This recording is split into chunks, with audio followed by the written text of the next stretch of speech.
Hello MPPSC aspirant, स्वागत है आप सभी का अपने यूट्यूब चैनल एमपीपीएससी वाले में। So without wasting any time let's jump into the topic. देखिए जी, एक बहुत ही इम्पोर्टेंट क्वेश्चन है जिसके बहुत ही इम्पोर्टेंट चांसेस है कि इसे एमपीपीएससी मेंस में 5 मार्क्स में पूछा जा सकता है। तो सीधा पढ़ेंगे हम इस क्वेश्चन को। Causes of spread of Buddhism, यानी बुद्धिज़्म के फैलाव, उसके प्रसार के पीछे क्या कारण थे। तो सीधा हम आंसर पढ़ेंगे। The use of language Pali contributed to the spread of Buddhism. Gautam Buddha ने अपने उपदेशों को फैलाने के लिए पाली भाषा का इस्तेमाल किया। पाली भाषा को आम लोग बड़े आसानी से बोल और समझ सकते थे। ये एक बहुत ही इम्पॉर्टेंट कारण था जिससे बुद्ध धर्म का प्रचार प्रसार आम लोगों में फैला। लेकिन जो वैदिक ब्राह्मण थे ये संस्कृत भाषा का प्रयोग किया करते थे, और जो संस्कृत भाषा होती थी इसे आम लोगों को समझने में और पढ़ने में काफ़ी समस्याएं होती थी। लेकिन बुद्ध ने जो कॉमन भाषा थी, ये जो आसान भाषा थी, उसे अपने उपदेशों को प्रसारित करने के लिए इस्तेमाल किया। तो पाली भाषा का यूज़ बुद्ध के द्वारा एक बहुत ही इम्पोर्टेंट चीज़ है, इसे हमें याद रखना होगा। और ये भी एक वजह थी जिससे बुद्धिस्ट डॉक्ट्राइन्स यानी बुद्ध के जो उपदेश थे वो लोगों तक बड़े आसानी से पहुंच गए। गौतम बुद्धा ऑल्सो ऑर्गेनाइज संघ और the religious order whose doors were kept open to everybody irrespective of caste and sex. Gautam Buddha ने संघ बनाया। संघ का मतलब हम लोग संगठन से भी समझ सकते हैं, यानी बुद्ध धर्म को मानने वाले, बुद्ध धर्म का पालन करने वाले उस संघ में आ सकते थे और अपने विचारों को उस संघ में रख सकते थे। तो गौतम बुद्ध ने जो संघ बनाया, उस संघ के दरवाजे सभी लोगों के लिए खुले थे, चाहे कोई अमीर हो, चाहे कोई गरीब हो, चाहे कोई कितना भी पढ़ा लिखा हो, चाहे वो अनपढ़ हो, चाहे उसका किसी भी जाति से संबंध हो।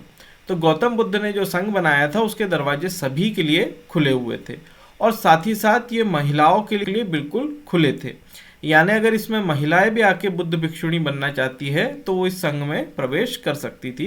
ये भी एक कारण था कि बुद्ध धर्म को सभी लोगों ने हाथों हाथ लिया, यानी सभी लोगों ने बुद्ध धर्म को अपनाया। 200 years after the death of Buddha, the famous Mauryan king Ashoka embrace Buddhism. Gautam Buddha की मृत्यु के लगभग 200 वर्ष बाद इतिहास के एक महानतम शासक सम्राट अशोक ने बुद्ध धर्म को अपनाया। और जब सम्राट अशोक ने बुद्ध धर्म अपनाया तो सम्राट अशोक ने अपने मिशनरीज के द्वारा या अपने एजेंट्स के द्वारा या बुद्ध भिक्षुओं के द्वारा बुद्ध धर्म को दुनिया का एक बड़ा रिलीजन यानी एक बड़ा धर्म बना दिया। सम्राट अशोक ने बुद्ध धर्म को सेंट्रल एशिया भेजा, वेस्ट एशिया भेजा, श्रीलंका भेजा, और इसी तरीके से बुद्ध धर्म दुनिया के सबसे बड़े धर्मों में से एक धर्म बन गया। एक और इम्पॉर्टेंट कॉज था जिस वजह से भी बुद्ध धर्म का फैलाव हुआ।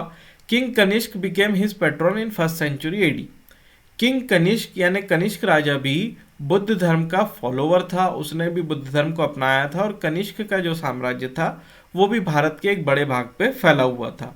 तो पहली शताब्दी में कनिष्क ने भी बुद्ध धर्म को अपनाया था। ये भी एक कारण था कि बुद्ध को जो रॉयल पेट्रोनेज यानी जो बड़े बड़े राजवंशों का जो संरक्षण मिल रहा था, उस वजह से भी बुद्ध धर्म फैलते जा रहा था। Today, Buddhism disappeared from the land of its birth, but it continues to hold ground in the countries of South Asia, Southeast Asia and East Asia। आज के समय में जहाँ पे बुद्ध धर्म ने जन्म लिया था वहाँ से बुद्ध धर्म गायब हो चुका है, लेकिन अभी भी ये दुनिया के बड़े बड़े धर्मों में से एक धर्म है, और ये अभी एशिया में, south east Asia, east Asia और साउथ एशिया में पाया जाता है।